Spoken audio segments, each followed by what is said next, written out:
छात्रों, मैं दयाराम, वरिष्ठ अध्यापक संस्कृत। मेरे इस YouTube चैनल में आप सभी का हार्दिक स्वागत है।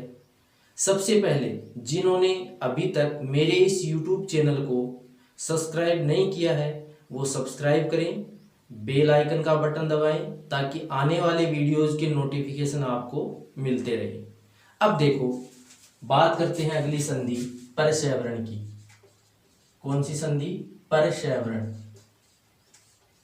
परस्यवरण संधि।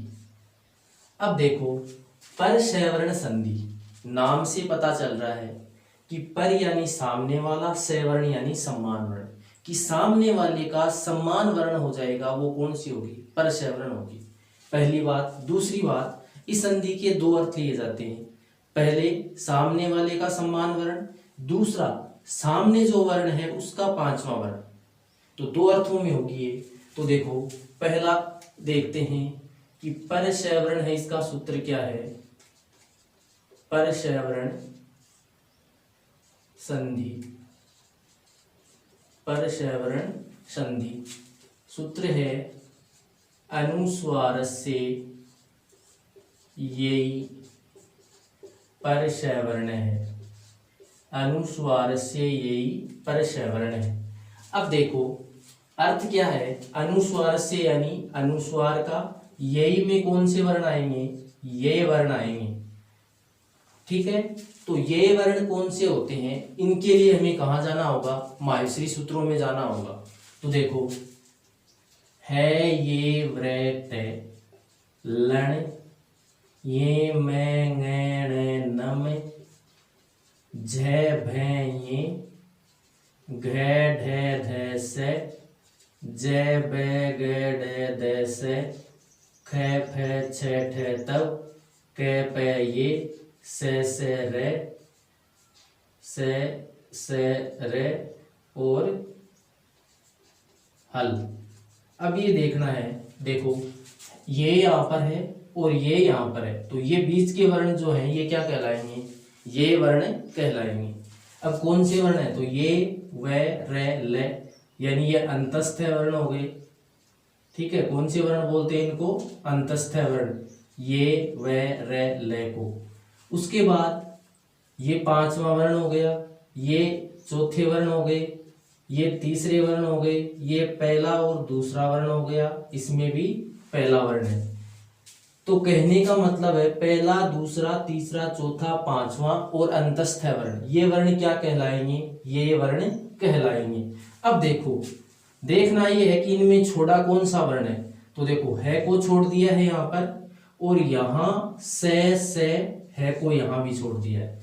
तो से है को छोड़कर सभी व्यंजन वर्ण क्या कहलाएंगे? ये वर्ण कहलाएंगे। यानी से है को छोड़ना है, बाकी जो व्यंजन वर्ण है वो सब क्या कहलाएंगे? ये वर्ण कहलाएंगे। तो देखो, अब ये जो ये वर्ण है ये कहाँ आएंगे, किस तरह से होंगे वो देखते हैं। तो देखो, पहले तो इसकी वृत्ति है अनुस्वारस्य अनुस्वारस्य अनुस्वारस्य येई परे परस्यवर्ण है स्यात्। ये इसकी वृत्ति आती है। अब देखो, इस वृत्ति का क्या अर्थ है? अनुस्वारस्य ये यानी ये, परे यानी सामने, परस्यवर्ण यानी सामने वाला वर्ण या फिर पांचवा वर्ण, स्यात् यानी हो जाएगा। अब देखो, ये क्या कह रही है कि अनुस्वार से, अनुस्वार के स्थान पर परस्यवर्ण यानी पांचवा वर्ण, कौन सा वर्ण? पांचवा वर्ण, पांचवा वर्ण हो जाएगा, स्यात् हो जाएगा, यही परे, ये वर्ण परे रहते, ये वर्ण परे यानी सामने रहते। अर्थात शर्त ये हो जाएगी, इसकी हिंदी में देखें तो अनुस्वार के स्थान पर, अनुस्वार के स्थान पर परस्यवर्ण, परस्यवर्ण यानी पांचवा वर्ण हो जाएगा, ये वर्ण परे रहते, ये वर्ण परे यानी सामने रहते, कि अनुस्वार के स्थान पर परछय वर्ण यानी कि पांचवा वर्ण हो जाएगा ये वर्ण परे रहते या ये वर्ण सामने रहते। तो ये वर्ण बता दिया आपको कि ये में से है को छोड़ना है, यानी कि ये वर्ण जो है इसमें से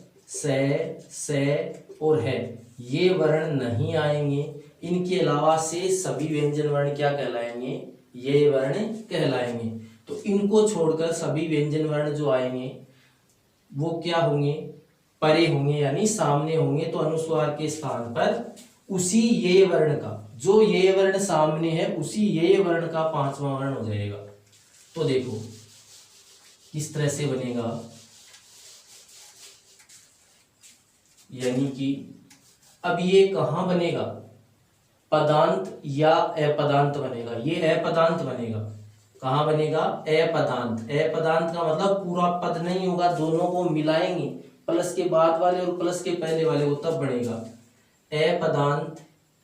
अनुस्वार आए और उसके बाद में ये वर्ण आए तो अनुस्वार के स्थान पर परछय वर्ण यानी कौन सा वर्ण, पांचवा वर्ण।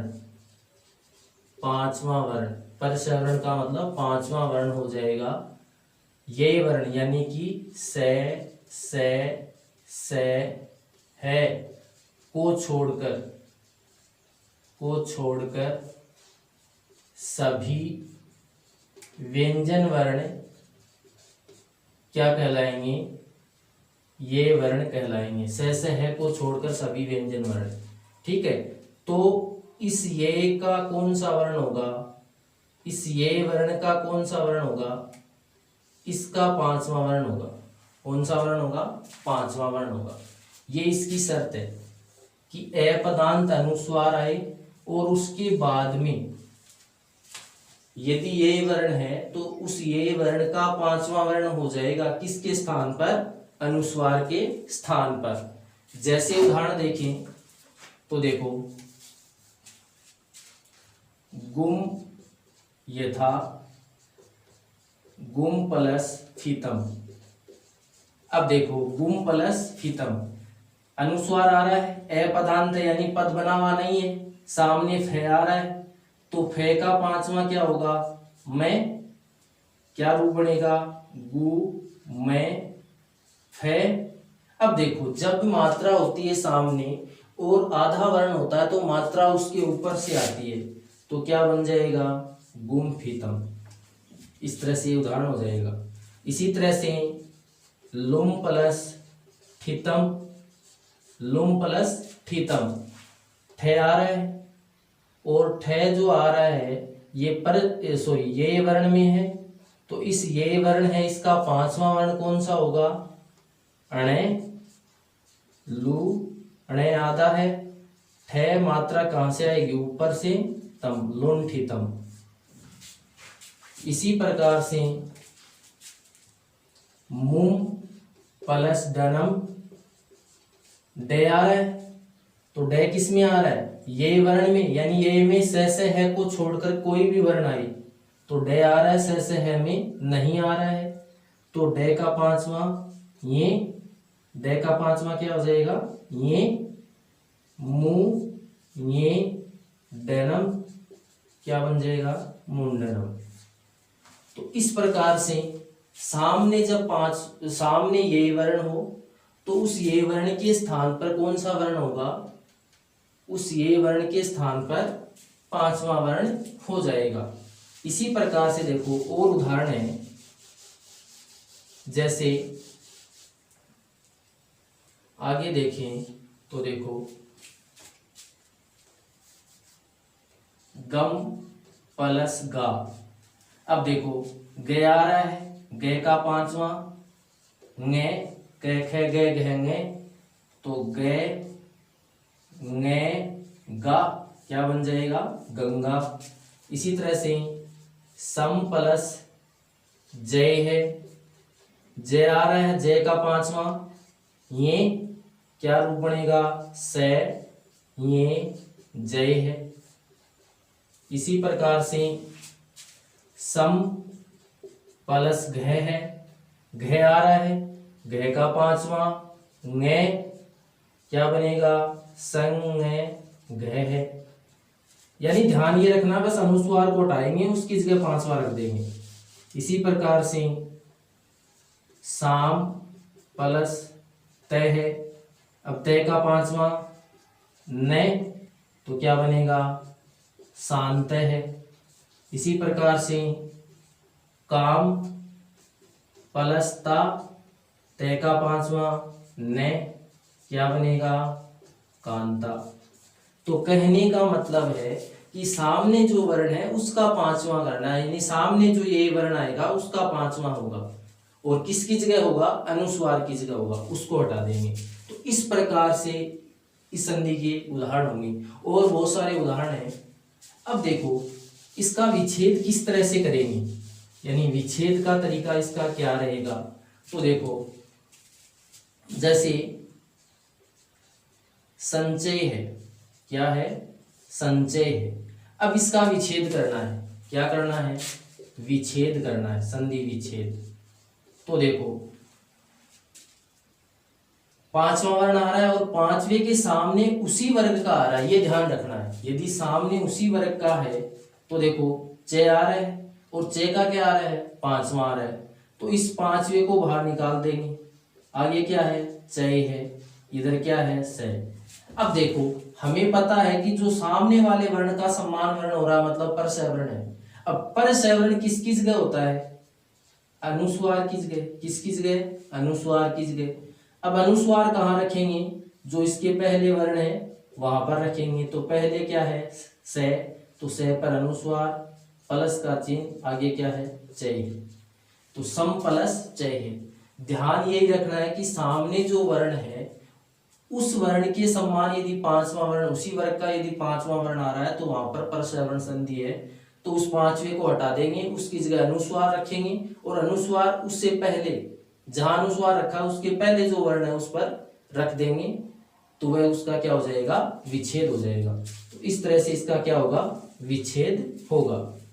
तो विच्छेद करते समय भी ये ध्यान रखना है कि जब सामने ये वर्ण होगा, उसी ये वर्ण का यदि पांचवा वर्ण हो रहा है तो वहां कौन सी संधि है, परसय वर्ण संधि है।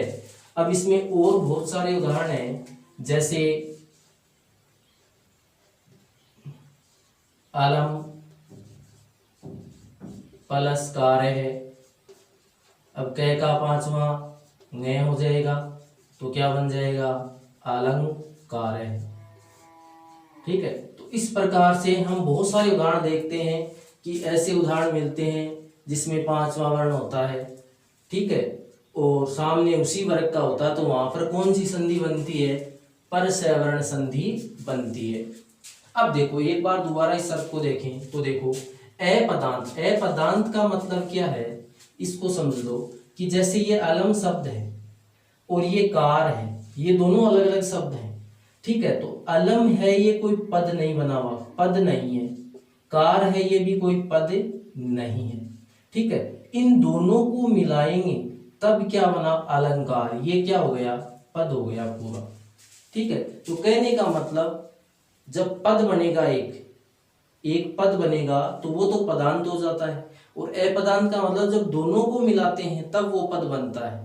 तो ये संधि बनेगी अपदांत। ये अपदांत अनुस्वार आएगा, उसके सामने ये वर्ण आएंगे, यानी स है को छोड़कर सभी व्यंजन वर्ण ये कहलाएंगे। तो अनुस्वार के स्थान पर परसय वर्ण यानी पांचवा वर्ण हो जाएगा। किसका होगा, उस ये वर्ण का ही पांचवा वर्ण होगा। तो इस प्रकार से थी ये परसय वर्ण संधि, जिसका सूत्र अनुस्वार से ही परसय वर्ण था। मेरी इस वीडियो को ज़्यादा से ज़्यादा लाइक करना, शेयर करना, सब्सक्राइब करना और कमेंट करके मुझे बताना कि कैसा लगा।